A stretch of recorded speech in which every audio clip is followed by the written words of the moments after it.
Si à Mayotte la pêche en bateau est pratiquée par les hommes, les femmes mahoraises ont aussi leur tradition. Au petit matin, il n'est pas rare de voir des groupes de villageoises se rejoindre en sortie de mangrove ou sur le platier à marée descendante.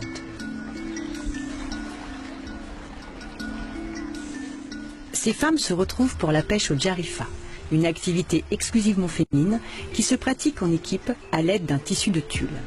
Le djarifa est maintenu dans l'eau par 2 femmes, les tireuses, pendant qu'une troisième, la rabatteuse, ramène les poissons à l'intérieur. Le djarifa est refermé et les poissons sont alors pris au piège.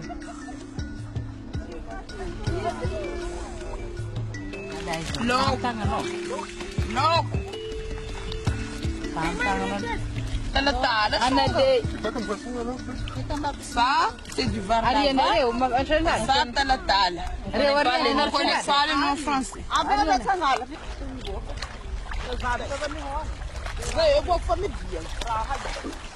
fait, il y a toutes les femmes du village ici, là. Tout le monde est venu aujourd'hui en espérant que la pêche sera aussi bonne qu'hier, mais il n'y a rien aujourd'hui. Et c'est variable comme ça, il y a des jours où il n'y a rien, il y a des jours où il y a plein de choses. Oui, exactement. Il y a des jours avec, il y a des jours sans. Et c'est lié à quoi ça, vous savez ou pas? Aucune idée. Parce que vous avez trop pêché hier, en fait, il n'y a plus de poissons. Je sais pas, peut-être bien. Ouais, c'est logique, je sais pas. Et vous restez combien de temps comme ça dans l'eau? Ça dépend. Le temps qu'on s'épuise, des fois on reste 2 heures de temps, 1 heure et demie, ça dépend. Ça dépend aussi des fois si on a des choses à faire à la maison ou plus tôt. Et pourquoi il n'y a que les femmes qui font cette pêche? Parce que les hommes, ils vont au large avec les barques.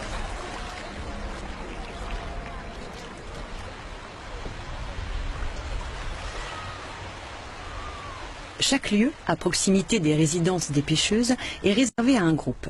Dans les grands villages, il arrive que plusieurs groupes, correspondant à différents quartiers, se retrouvent en concurrence sur un même site de pêche. En aucun cas, les femmes d'un village ne s'aventurent sur le terrain des pêcheuses du village voisin.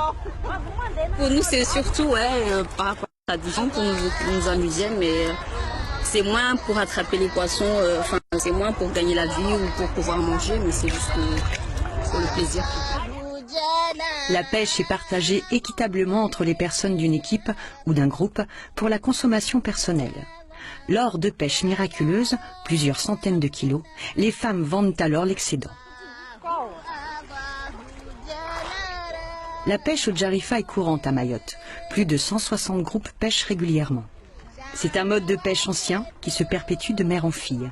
Activité de subsistance autrefois, cette pratique aujourd'hui est plutôt vécue comme une activité récréative, sociale et culturelle.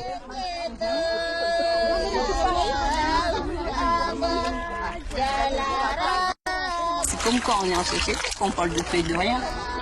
On rigole beaucoup. Et c'est surtout qu'il n'y a pas les hommes, donc on peut parler des hommes, non? Entre autres, oui. On peut parler de ce qui se passe au foyer, se raconter les problèmes, se donner des solutions. Voilà.